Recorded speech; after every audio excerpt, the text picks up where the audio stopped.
I would very much like to thank my publisher, my two co-publishers, Bobby Bird and Lee Bird, my good friend and agent who is present tonight, Patty Moosberger, the Faulkner Foundation, and especially AJ and Nellie.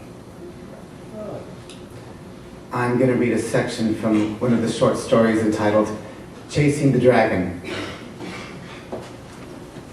I have a black and white photograph of my mother and father sitting in a Juarez bar. My father looks like he's drunk, his white shirt wrinkled, his striped tie loosened, his black hair tousled. It amazes me that even in a drunken state, my father retains a charm that could be captured by a camera. My mother, an ethereal beauty with piercing green eyes, is looking away, staring off into the distance. Neither of them appears to be happy. My parents, in and out of photographs, were an arresting couple.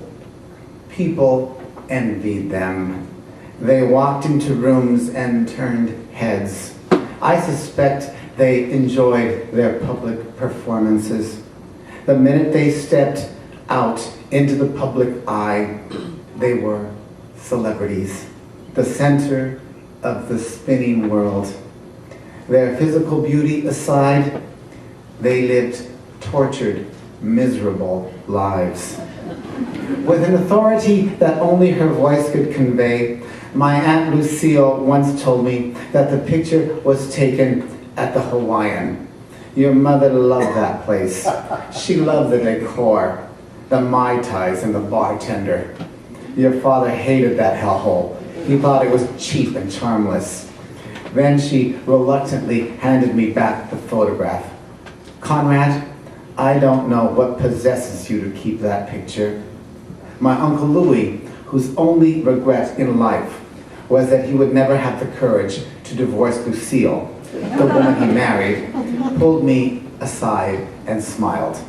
Conrad, that picture was taken at the Kentucky Club.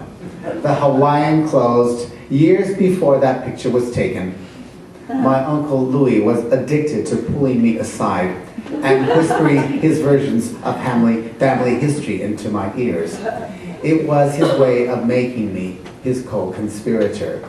Not that I ever trusted him or believed him. My other uncle, Hector, who was as unreliable as all the rest of the adults in my family, informed me that the picture was taken after my mother caught my father with another woman. After that, she refused to let him step foot in the Kentucky Club. Why, I asked. It was his favorite bar. Oh, I said, I think it's safe to say that everyone in my family was more interested in punitive measures than in forgiveness. She had an affair of her own, you know. Was he at least a nice man? Conrad, I'm not saying this to be cruel, but your mother didn't know any nice men. So they never forgave each other? My Uncle Hector scratched his head and smiled. Let's just say that in this family, forgiveness has a statute of limitations. That made me laugh. How long is the statute? Uncle Hector gave me a look. He had a sense of irony, but he had no sense of humor. If you're not on your knees within the week it's over, then why isn't anybody in this family divorced? I don't have an answer for that. I think my Uncle Hector did have an answer for that. He just wasn't going to tell me. My own theory was that everybody in our family had the same phobia. They were all afraid of being happy. Uncle Hector gently took the picture from my hands and stared at it. It was taken in 1980, exactly 1 year and 12 days after your sister had been born. And it was taken at Martino's. I should know. I joined them for dinner that night. Your father was drunk, as you can see, and he said, as he pointed at the image of my mother, Melissa was as untouchable and inscrutable as ever. She was always somewhere else, as if she was above being in the same room with anyone who resembled a human being. Just because she looked like an angel didn't mean she was one. My uncle was a disappointed writer who read books that, quote, that he said didn't deserve to be published. He also had a penchant for dictionaries. It was a habit I picked up from him. He used to sit me on his lap when I was a boy and we would look up words. And he liked using all the words he looked up. Words like inscrutable. Not that his description of my mother was inaccurate. She was the most inscrutable woman who ever lived. She was a mystery no one ever solved. She admitted it herself. When I was 8, I was caught in the middle of an argument between her and my father. My father raged at her. "Who in the fuck are you, Melissa? Just who the fuck are you?" My mother lit a cigarette and calmly whispered, "I am unknowable." She spoke the words slowly and with certainty. She blew out the smoke from her cigarette and added, "I thought that's why you married me, Octavio. And anyway, you don't like knowing women. You like owning them." My parents were theater. My sister Carmen and I were their audience. Even the photograph of the two of them that I am addicted to studying seems like a still from a movie. My Aunt Susan, who loved a man once but never married, said the photograph was taken at the Copacabana.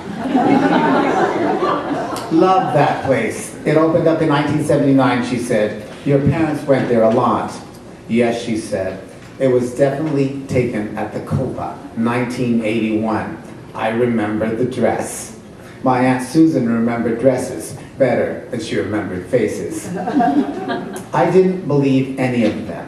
My uncles and aunts were the kind of people who like to conceal more than they like to reveal. I even took the photograph with me to Juarez one night and decided to venture into all the places that were still there. That was in 1999. I was 17 and the violence hadn't erupted yet and people still trafficked back and forth to have a drink and eat dinner. By 1999, the Hawaiian was long gone. I went to the Copa, studied the place, and decided the picture had definitely not been taken there. I went to the Florida, a place that hadn't been mentioned, but it definitely wasn't where the photograph had been taken either.